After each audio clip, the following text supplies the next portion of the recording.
orang yang gak bisa kita predict loh, dia akan jahat sama orang yang begitu saya sayangi, yang saya cintai luar biasa. Tapi dialah yang hampir merenggut nyawa saya, dan dia tidak mengakui buat saya.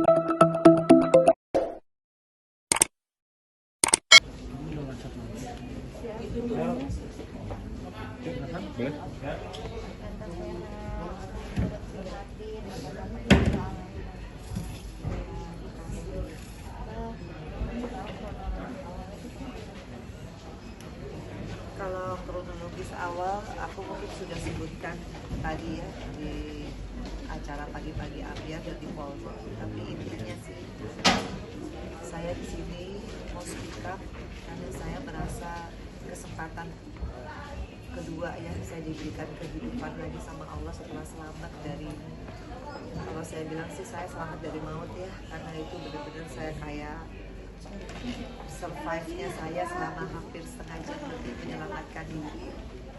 Saya masih bisa berdiri sekarang di sini, artinya kedepannya insya Allah kalau saya dikasih kesempatan untuk bisa juga sama-sama dengan semua survivor atau penyintas KDRT ya, buat perempuan semua di seluruh Indonesia, saya pengen banget untuk mensosialisasikan bahwa kita nggak boleh takut untuk speak up.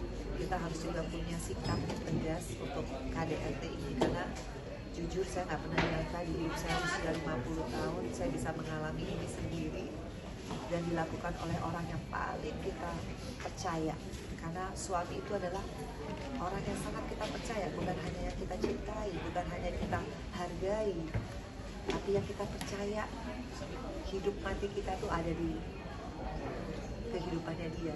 Jadi saya rasa kalau kronologi saya udah gak pengen cerita, karena kalau saya semakin mengingat itu, saya semakin deg-degan. Setiap malam saya tidur itu, saya udah kunci pintu, saya bangun lagi, saya cek lagi. Tidur, saya nangis, karena shocknya mungkin baru saat ini.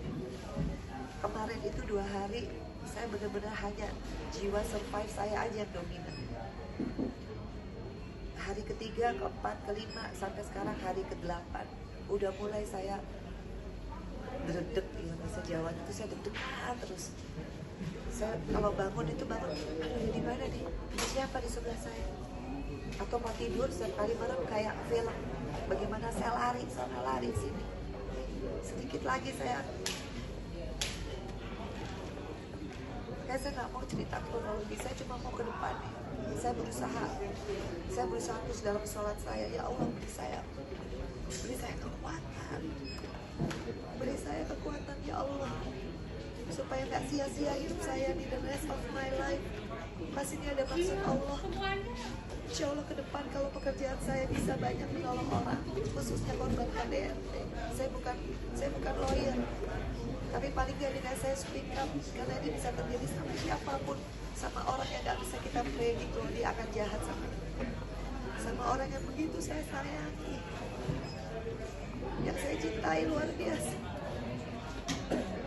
Tapi dialah yang hampir merenggut nyawa saya, dan dia tidak mengakui buat saya itu menyakitkan, lebih sakit daripada sisa fisik yang saya rasakan, dari darah yang pernah saya keluarkan. Dia masih bisa berbohong, memanipulasi orang lain. Buat saya itu sedihnya luar biasa. Tapi saya nggak bisa nyalahin diri sendiri, karena saya masih ada Feral atau Lavania. Kalau saya terpuruk, kejadian ini jadi useless. Jadi kadang saya bilang sama Allah, ya Allah berikanlah saya kekuatan, petunjuk dan hidayahmu ya Allah, supaya saya bisa terus bermanfaat dengan apapun yang terjadi dalam kehidupan saya, meskipun ini rasanya pahit. Jadi saya berusaha untuk acceptance dulu dengan kejadian ini, dan saya memang berkomunikasi terus sama Allah.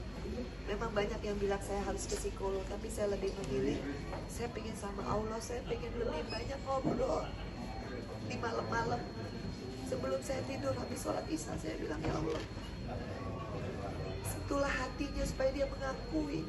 Meskipun saya tahu di pengadilan tidak butuh pengakuan, karena alat bukti, saksi, barang bukti semua sesuai. Tapi kalau dia mengakui, itu mengurangi dosa yang pernah dia buat, yang dia langgar sendiri janjinya demi Allah, demi Rasulullah depan orang tua saya. Dan sampai saat ini tidak ada satupun keluarganya yang berusaha meminta maaf kepada keluarga saya, dan itu lebih mengecewakan hati saya.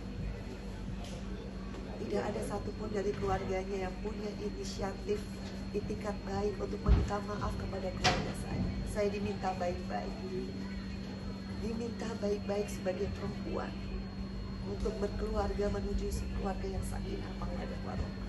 Tidak ada satupun keluarganya yang meminta maaf atas perbuatan. Tapi saya nggak heran, Ferry Irawan aja tidak pernah mengakui kesalahan bahwa dia menyakiti saya, apalagi keluarga. Tapi saya bilang, ya Allah, hanya Kaulah yang maha membolak-balikkan hati manusia. Sentuhlah hatinya supaya dia mau mengakui kesalahan, juga supaya jalan hidupnya dia bagus. Tapi kalaupun enggak, itu memang bukan jadi urusan. Dan insya Allah hari ini saya sudah urus secara prosedur, secara administrasi bagaimana untuk perceraian. Juga saya sudah mulai pelan-pelan kembali lagi, bisa kerja lagi, bisa percaya diri lagi. Makasih banget buat khususnya ibu saya, mama Ayu, papa saya, papa Jimmy, adik-adik saya.